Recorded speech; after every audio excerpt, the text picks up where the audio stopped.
Welcome to Chapter 4, Part 14.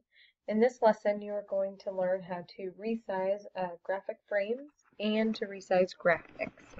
So the first thing that I want you to do is make sure that you have your last name, first name, flower project open. Once you have that open, we are going to open our Layers panel. And then we're going to drag our background layer below the text layer on the Layers panel.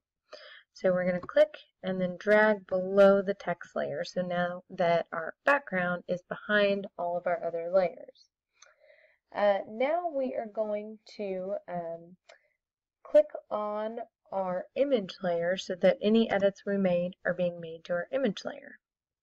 We're going to select our direct selection tool, and then we are going to make our image layer visible by clicking on that little eye and that blank space to toggle that visibility for us. Now we're going to click on our windmills color graphic using our direct selection tool. And now we're going to verify that the constrain proportions for scaling for our options is activated in our transform panel. So what we need to do is we need to open our transform panel by going to Window, going to Objects and Layout, and then opening up our transform panel. And I just like to move mine over to the side to keep my workspace free of clutter. So on our constrained proportions, we are going to make sure, like I said, that they are represented by the linked icons. And remember, when you see something that looks like a chain linked, that means that those items are linked together. So the first thing we're going to do is we are going to change the scale X percentage to 50%. And remember, if you hover over these options, they will tell you the name and a lot of times what they do. So under our scale X, which is this first box with the arrow pointing right, and we're going to change that scale to 50%. And what that is going to do is change the scale of the image that we're working with. Because the constrained proportions for scaling option is activated, the graphic is scaled 50% horizontally and 50% vertically. If those were not linked, it would not happen that way. It would only scale it in one direction. So now we're going to make our selection tool active. Not our direct selection, our actual selection. And then we are going to click on the graphic again. And if you need to deselect, and then just select on it, so just the graphic is selected. The size of the graphic frame isn't changed. You'll notice it's still that big orange outline. It's just the size of the graphic that was changed. So now we're going to go to Object to fix that.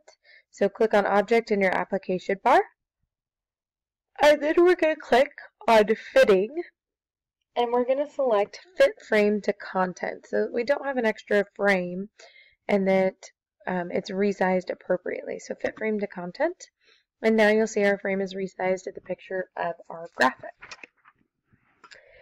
So now we're going to click the top left reference point on our control panel, and if it's not already selected, go ahead and do so. And then with the frame still selected, we're going to make sure that we type 4.5 into our X value and hit enter. And then we're going to type in 3 in our Y value and then hit enter. And then we're going to type 3.32 in our width. And then we're going to type for our height 2.125 and then hit enter. So now we're going to go back to our direct selection tool and click on our graphic again. If you need to deselect everything and then just click on the graphic, you'll note that the scale X percentage now down in our transform boxes are still at 50% scale.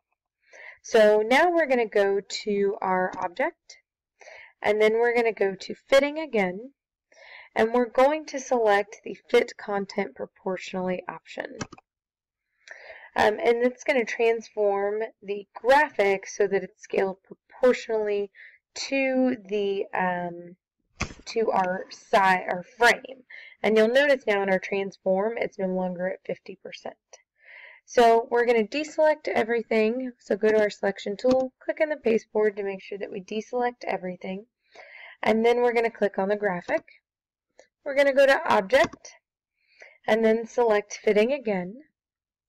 And then we're going to fit frame to content one more time.